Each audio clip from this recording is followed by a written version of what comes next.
Iowa's News Now Sports brings you black and gold glory. Your all-access pass to all things Hawkeyes. This is Eye on the Hawks. Anybody would have been frustrated with that performance, but the biggest thing for me was just learning from it and, trying to grow for this week.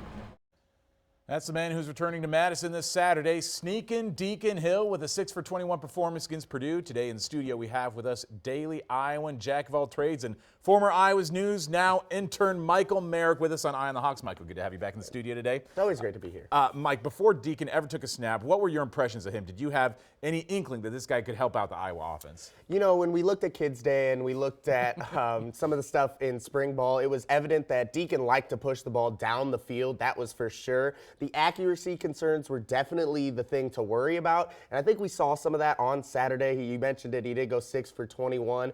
But, the potential's there. If he kind of can figure out his footwork and start to hit his receivers in motion while they're, breaking on their routes, I can see this offense kind of start to take another jump. He's a completely different quarterback than Cade McNamara, so I think we saw even on Saturday, they're using him different than they did Cade. Well, Deacon's first game as a starter certainly left much to be desired if you're a Hawkeye fan. At one point in the first half, Deacon had a passer rating of 1.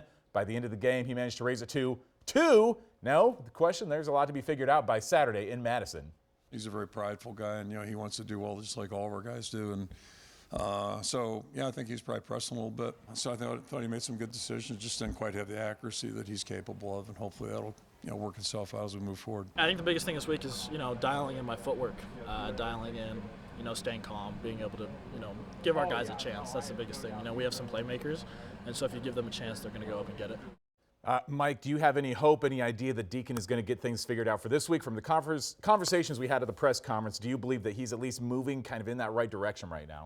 Yeah, we heard him say that he's watched the film a lot right now. Like he just said, there was some good, there was a lot of bad in there. So I'm definitely expecting him to take more steps in the right direction. Kind of a revenge game for him, going back home here in Camp Randall. So it'll definitely be interesting to see. But, with Iowa's lack of production at wide receiver right now, that's also not helping Deacon Hill's performances at quarterback. As it is so often the case with the quarterback spot, Deacon is the nexus of most Iowa storylines this week. Not only is he going into his second career start, but it's a homecoming game for Deacon, who was on the Wisconsin roster for his first 2 years of college. Now heads back to Madison, where he hopes to get his stats straightened out against some of his former teammates.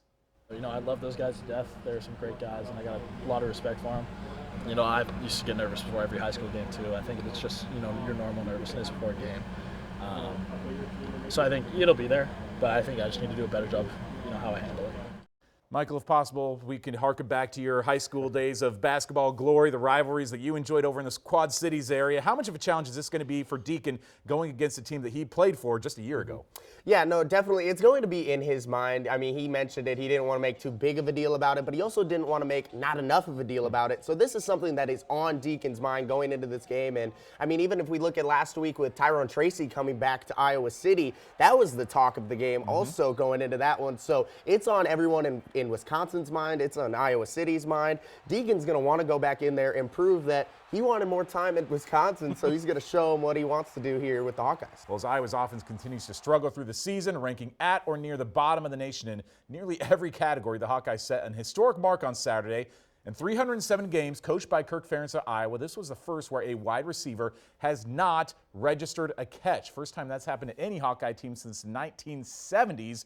As a receiving core, the Hawkeyes haven't had over 100 collective yards in a game since October 1st of last year. So the question continues to be asked, how do you get these playmakers more involved in the offense? The simple answer is throwing them the ball. But, wherever the ball is meant to go, that's where it's going to go. Whether it's to a receiver or tight end, we have 100% faith in all of our guys, especially the receivers. We got a great bunch. So I think if the game plan calls for it, it will. Saturday, the way the game developed, we were playing in a way that we felt gave us our best chance to win in that particular ball game. And you never know how it's going to unfold or what it's going to look like. And we were having pretty good luck with the running game at that point, so that's just kind of the way it worked out. The statistics continue to shock and amaze us with how little this offense can move the ball and how little the receivers are getting involved in the passing game. Michael, do you think that this changes at all by the end of the season? Are they going to be able to get these guys more involved? I mean, the simple answer, you'd hope to say yes, but as we've continued to see, it just doesn't really look like it. You mentioned this is the first time since about the 1970s since the Hawkeyes haven't registered a catch. Sometimes when you watch this offense, it looks like you're watching a 1970s offense out there. I mean, when they did get into the shotgun at the 3-yard line and then snapped it over the head, it was like the first time that the Hawkeyes were back up in this century, and it kind of bit them in the butt, I would say. Well, in the midst of a season filled with injuries, if there's been one bright spot, it's been the emergence of Eric All, who began the season as a number 2 tight end, but after the injury to Luke Lachey, he's the only Hawkeye to catch a touchdown pass over the last 2 weeks, a man who's certainly catching the eye of plenty of NFL scouts and who's become as well known for his blocking as his pass-catching ability. He loves hitting people. It's great. He just runs full speed at him, just tries to hit him as hard as he can. He's an athletic freak, so, he's like 6'5", 200 something. I think I said that after Michigan State, but he's just a go-getter. He jumps up, gets the ball. He attacks everything he does. He flies around the field at 100% every time. He's an all-around great blocker, and it all starts with the physicality. I mean, the guy will come over every day before we run across the field, and he'll, dap us up, give a high, and then just straight up just throws his head right into mine. And I'm like, that's straight to the prefrontal cortex, and literally like every day we're like, oh my gosh, but it's like that's the juice he brings, and he brings it to the field, running routes and blocking people. Watch out for that concussion protocol, Eric. Well, Michael, of course, Iowa's earned the reputation of tight end U, no matter what those folks in Miami might say. Now, should we be surprised at Eric's development this year, or is this just another chapter in the lengthy tome of tight end U? I mean, it really just feels like that, doesn't it? It feels like anyone who is wearing the black and gold and plays tight end at Iowa is going to perform, and I think we're seeing that right now with Eric All. One thing that's a little bit surprising is how he's kind of taken a step with Deacon Hill at quarterback. Obviously, all the talk coming in was how him and Cade were just best buds coming in here from Michigan. Obviously, with Cade going down with that ACL injury, Deacon Hill steps in, and Eric All's production has even gone up some more. I mean, he had that great high point pass this past weekend, and it really seems like he's always making a big play on the field. I don't know if I'm allowed to say we have encouraging news, but I think we have encouraging news, so I'll verify that Tuesday. How's that for a tease? After the break, we get the long-awaited update on Noah Shannon's status moving forward and whether we'll see him at Camp Randall. That's next on Eye on the Hawks.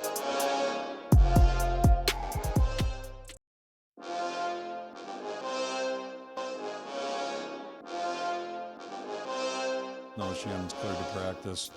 I'm not sure what we'll learn or when we'll learn what his status moving forward is going to be, but at least we got him on the field now. He's back on the roster and able to be part of the team as a football player instead of a guy just kind of helping out a little bit. So that's positive, and we'll keep our fingers crossed as we move forward. As the NCAA continues to adapt its gambling policies, we're getting closer to seeing Noah Shannon back on the field in a Hawkeye uniform. We hope. He's been on the sideline in something of an unofficial coaching role over the first 6 weeks.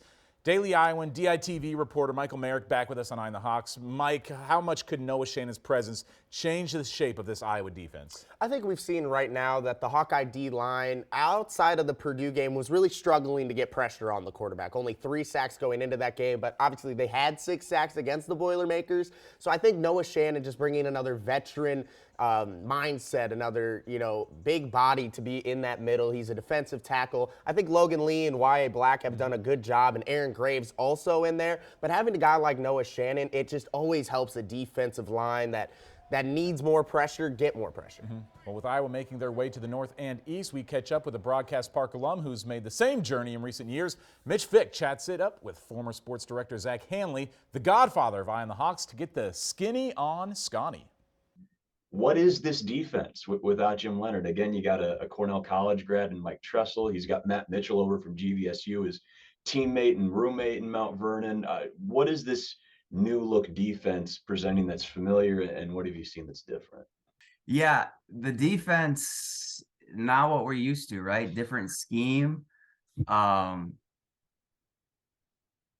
kind of the weak link right now, and I think it's just because they're used to playing how Jim Leonard wanted them to play, and these guys basically are all Jim Leonard guys, and they had, spring ball and fall camp to try to figure out this new scheme. They're getting better, but the passing defense is not good. There's a lot of, moving parts. They're trying to figure out, who's that number 2 DB. The safeties usually have to come stop the run, so that opens up the pass. the linebackers, they're trying to figure out the inside, linebackers, who they are. They're not getting a lot of pressure on the outside, but, you're used to, for Wisconsin, Nick Herbig, right? Like, he's not there anymore, so they haven't got the sacks. They haven't really got the pressure. When a quarterback has, a lot of time, they can pick defenses apart. So that's kind of the weak spot right now for Wisconsin, but I'm sure they'll figure it out later in the season. I mean, they have to, but Saturday's going to be a big test. You can watch Mitch's full one-on-one interview with Zach Hanley at the Iowa's News Now YouTube page or our podcast feeds wherever you get podcasts. Look for the full interview to be up there by Friday morning.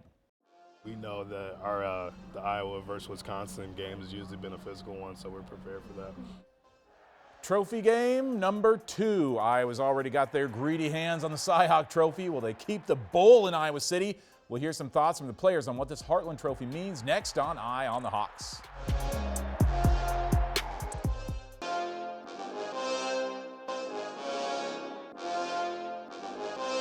It's one of Iowa's oldest rivalries, and it trails only Minnesota in the number of games played. Wisconsin and Iowa's first meeting dates back to 1894, a game that Iowa lost 44-0. These teams have alternated wins each of the last 4 seasons, and Iowa is trying to win 2 straight against Wisconsin for the first time since the 2008 and 2009 seasons. When I came as a freshman, they had beat us, I think, like 4 straight years or something like that. They had gone on a tear there, so I remember that first experience I had being a player in it. It was like a huge deal. Like, we gotta beat these guys. Like, these guys have had our number for a while, but I think the important thing is that we stay level and focused on ourselves. Well, Michael, you're an Iowa student, so we're not going to try to hide the fact that you bleed black and gold. How much does this Iowa-Wisconsin game mean to you, or where does it rank among the students in importance among these rivalry games? I would definitely say it's one of the higher ranking important games for sure. I mean, growing up on the Illinois side of the Quad Cities, Illinois people definitely think that they're up there on the Iowa ranking. After being an Iowa student for a while, that's definitely not the case. I would say Wisconsin is always near the top of that, mainly because they're always more of a threat to beat the Hawkeyes than other teams. Iowa's kind of dominated their trophy games throughout the past few years, but Wisconsin seems to be the one that continuously gives the Hawkeyes one of their toughest battles. So Iowa fans, Iowa students are always wanting to win when the Badgers are coming in. Well, the headline before the season was that this Wisconsin team was taking a new approach, airing the ball out, bringing a more exciting approach to Camp Randall. Curtis Fader takes us deep inside the Badger football team. Wisconsin is a program always in debates with other schools in the running for the title running back university, with backs such as Jonathan Taylor and Melvin Gordon coming through that program on the way to the NFL. Seems the Badgers have another menace in the making with Braylon Allen. Allen scored 11 touchdowns last year and is close to reaching that mark halfway through the year with 7 touchdowns already. He uses his incredible power along with remarkable speed to the max, averaging 94 yards per game on the ground and 6.5 yards per carry this year. His production is as consistent as it gets, only being held to less than 85 rushing yards 3 games in his collegiate career. But what may bring Iowa fans joy is that the Hawkeyes were one of those 3 games. He's a big back. He runs downhill. Tough to bring down. He's pretty fast. From what I've seen, they've used him in the passing game more than they have in the past. While some aspects of Wisconsin offense is the same, there's some new flavor on that side of the ball under new coach Luke Fickell. These Badgers are able to not only play at a very fast pace, but also spread defenses out and use transfer quarterback from SMU Tanner Mordecai as a legitimate dual threat.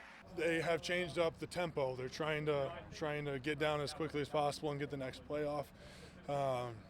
For communication errors for the defense, so that's a big difference. And then they're also in a shotgun in a shotgun offense as well, so that they're not under center as much. Lots to keep track of for this defensive unit, but the general feeling with this team seems that they're pretty well prepared. Now we'll see if that translates in a hostile Madison crowd with the opportunity to be in the driver's seat for a Big Ten West title on the line. How much do you know about this Wisconsin team? Who else other than Braylon Allen is a guy to watch for on that team?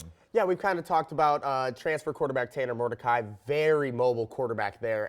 This is an offense that is quoted as an air raid team, but only 3 passing touchdowns compared to 15 rushing touchdowns. So as all things change, all things stay the same at the same time there for Wisconsin. So I would say their defense, that's a defense that can get got now compared to Wisconsin defenses of the past. New defensive coordinator in. Jim Leonard is gone now. The Cincinnati defensive coordinator has came over with Fickell. physical. And right now, outside of Ricardo Hallman, who has 4 interceptions on the year, and their safety, who leads their team in tackles, I mean, this is the worst pass defense in the entire Big Ten, but it's also the worst passing attack in the Big Ten. So it's kind of a weakness versus weakness kind of matchup. Possible opportunity for Deacon Hill to get back on track going up against a defense like that. Well, after the break, we'll give Michael a chance to plug what he's working on lately and maybe hear about his firsthand encounter with one of ESPN's most elite personalities. Game picks as well. That's after the break on Eye on the Hawks.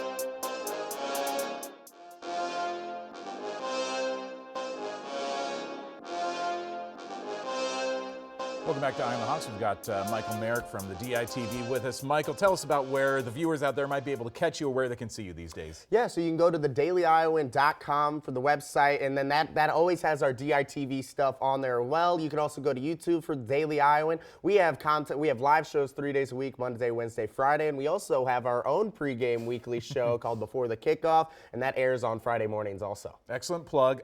You had a good encounter recently last week with Stephen A. Smith in town to talk to Caitlin Clark. Had a chance to meet him, talk to him. Tell us about your encounter with him and what that was like to catch up with Stephen A. Oh my gosh, Stephen A. is just the nicest guy in the entire planet. When he showed up an hour before it was time to film First Take, he made sure to go around to every single person in the studio, shake their hand, and introduce himself. And I was sitting there like, we all know who you are, Stephen A. But he was just the nicest guy ever. And even after First Take, he stayed for an hour and answered questions from all the student journalists and really just gave us a good career outlook and how to be an asset and not a liability when you're looking for jobs. Well, let's get now to our Week 7 game picks. Not many intriguing Big Ten games this week, so we start with the Cyclones on the road at Cincinnati. Cyclones actually a 5-point underdog this week. Michael, what do you think about this game? You know, as an Iowa student, it would be really easy to pick against the Cyclones in this one, but I'm going to ride with them. I think they're finally starting to find their groove here. A good win against TCU last week. I think that the Cyclones are going to beat the Bearcats in this one. I'm really surprised they're 5-point underdogs, quite frankly. I thought that they might be even the favorite going into this game. Morocco Beck's really starting to emerge as a decent quarterback. Iowa State now just a few wins away from bowl eligibility possibly. Now to a couple of future Big Ten teams. Number 8, Oregon. Number 7, Washington. Who wins, Ducks or Huskies? I got the Ducks in this one. I think their defense is going to be the difference maker in this. Both teams can really put up points. I mean, you saw the Oregon against Colorado, but I think what separates these two teams will be the defense of Oregon. I think in the trenches, they're just a lot stronger and more physical than Washington. Nix or Penix? That is the question. I actually kind of like Washington in this game. I think that they could win this and get in the driver's seat for a spot in the college football playoff. Now to maybe the most important game on Iowa's regular season schedule when it comes to Big Ten West implications. Hawkeyes heading to Camp Randall Saturday on Fox 28. Michael, will Iowa take the reins and control their own destiny in the Big Ten West? Oh, and as much as I wish I could say yes, this is actually the first time I'm going against the Hawkeyes. Yes, I even, predicted an upset against the Nittany Lions. And I'm not going to let that burn me twice here. This was the game before the season that all of us kind of thought that would be a loss on Iowa's schedule. I'm going to stick with that. I think that the home field factor for Wisconsin is going to play out in this one. Well, that does it for Week 7 of Eye on the Hawks. You can scan the QR code on the screen to download, subscribe, and listen to the Eye on the Hawks podcast. We have a preview podcast up and also have an extended version of the show that you are watching right now, ready for download. It's available wherever you get your podcasts. Every week we're going to be doing a live stream on YouTube reacting to the Iowa game. This week, since it's the crossover at Kinnick, we'll be doing it on Monday. We're going to talk about the women's basketball team's exhibition game at Kinnick Stadium as well. You can follow along at Iowa's News Now on YouTube. We'll send out the link from our Eye on the Hawks Twitter account. Michael Merrick saved us in a tight spot today. Michael, appreciate you joining us today. I know you're graduating in a couple months. The future is bright for you, young man. Appreciate your help again today. Oh, thank you so much, Owen. It's glad to be back here. I missed it since I was an intern here. We miss you over here as well. Well, that's going to do it for this week on Eye on the Hawks. We'll see you next time.